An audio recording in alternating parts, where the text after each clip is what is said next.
Bienvenue les parents d'ados, je te fais une vidéo aujourd'hui sur le sommeil. Et oui, le sommeil est très important pour la santé physique et la santé mentale chez ton jeune.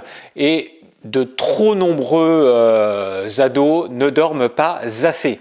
Donc, s'il y a manque de sommeil, eh bien, il va y avoir des problèmes de santé. Donc, comment ça se passe le sommeil? Quand on a besoin de sommeil, eh bien, c'est par rapport à notre cerveau. Dans notre cerveau, il y a une horloge interne qui se déclenche et qui produit de la mélatonine. Et c'est cette mélatonine qui, on va dire, favorise l'endormissement. Donc, c'est un produit chimique dans le cerveau qui donne envie de dormir. Donc, à l'adolescence, cette horloge interne change.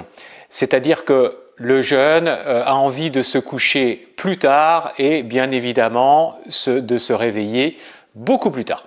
Il faut savoir que les 11-18 ans ont besoin de 9 à 10 heures de sommeil, donc c'est quand même important. L'hygiène de sommeil est déficiente et ça veut dire qu'il ne dort pas suffisamment et ça va engendrer plusieurs choses. Ça va engendrer 1. Les troubles de l'humeur.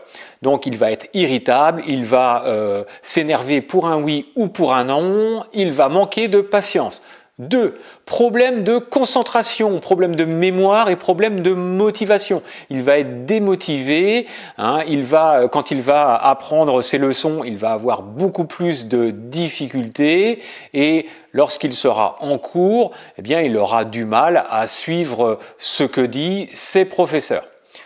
Problème également de santé, ça c'est le 3. Santé, il va tomber facilement malade, rhume, grippe, et ça peut aller jusqu'à la dépression. Il va en 4 être hyperactif, c'est-à-dire qu'il va vouloir faire beaucoup de choses et là il va plus savoir où il en est, ça va engendrer problème de concentration. Et la 5e chose, c'est qu'il va se mettre en danger, il va risquer des blessures ou des accidents. Pourquoi? Parce qu'il est fatigué. Et s'il est fatigué, eh bien, il va faire beaucoup moins attention. C'est-à-dire qu'il va traverser un passage piéton, et là, en plus, avec les écouteurs, bien évidemment, sur les oreilles, il ne va pas regarder à droite et à gauche, et il va se faire renverser par une voiture. Tous ces problèmes que engendre le manque de sommeil, ça va se répercuter sur l'école, sur son comportement et sur sa santé. Certains pays, par rapport au nombre d'heures qu'un ado doit dormir, certains pays se sont posé la question de retarder l'entrée en cours à 8h30. Parce que il y a des enfants qui viennent de loin. Moi, je me rappelle que quand j'étais au lycée, j'avais 1 heure de quart scolaire. Donc, il fallait que je me lève à 6h30 le matin. Donc, c'est vrai que il fallait pas se coucher tard le soir, ou si je me couchais tard, bien le lendemain matin, j'étais fatigué. Certains pays se sont posé la question, mais c'est très contraignant parce que ça ne correspond plus du tout aux horaires de travail des parents, donc très difficile à mettre en place. Le sommeil est très important parce que ça permet une pause essentielle pour le développement du cerveau. Le cerveau se met en veille et il peut se développer favorablement. Et oui, je l'ai expliqué dans d'autres vidéos, comme quoi le cerveau de ton ado se développait jusqu'à ses 21 ans. Donc, très important le sommeil. Donc, comment peux-tu savoir que ton ado manque de sommeil? Eh bien, il manque de sommeil si il a du mal à se réveiller le matin. Si tu l'appelles 10 fois et qu'il ne se réveille pas, ou s'il met son réveil mais qu'il ne l'entend pas, ou qu'il le met à 5 minutes de plus 5 minutes de plus, donc là, il y a vraiment un souci. Un souci parce que s'il n'arrive pas à se réveiller, eh bien, il commence vraiment très très mal sa journée. Comment tu sais également s'il ne dort pas assez? Eh bien, tu vas voir qu'il a du mal à se concentrer, des difficultés de concentration. Aussi, ses profs peuvent te dire, eh bien, il s'endort en cours. Et là c'est pareil, tu vois que il manque vraiment de sommeil. Ou sinon par rapport à ses sautes d'humeur. Tu vois qu'il s'énerve pour un rien, qu'il se fâche, qu'il crie, qu'il fait des colères. Donc là c'est pareil, là c'est un manque de sommeil, comme quand ton ado était enfant ou était bébé, eh bien l'enfant ou le bébé crie, pleure, s'agite, et là tu dis bah oui, là tu es fatigué, tu as besoin d'aller te coucher. Eh bien l'ado c'est pareil, s'il manque de sommeil, bah, il se met à crier, il peut se mettre à pleurer, hein, qui après il va rentrer dans la dépression.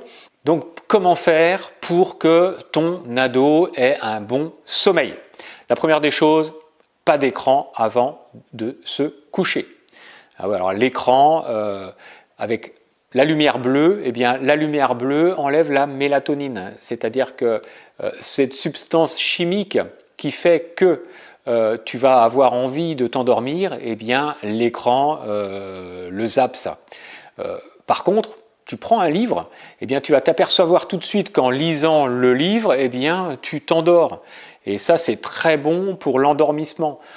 Tu lui dis, au lieu de regarder tes écrans, eh bien, lis un bon bouquin ou révise. Alors là, c'est encore mieux. Révise tes leçons, parce que le fait de réviser ses leçons juste avant de s'endormir, eh bien, les leçons vont travailler dans son cerveau et il va réviser, on va dire, pendant son sommeil. Et eh bien, celle-là, c'est pas une perte de temps, bien au contraire, hein, on en gagne. Pas de sieste en journée également. S'il fait une sieste dans la journée, eh bien évidemment, il va avoir du mal à s'endormir le soir. Il faut qu'il fasse de l'exercice. S'il ne fait pas de sport, eh bien, il n'aura pas de fatigue. Donc, le fait de faire du sport, eh bien, ça favorise également le sommeil. Et il faut qu'il aille s'endormir dans son lit. Et oui, c'est le lit qui est le mieux pour dormir.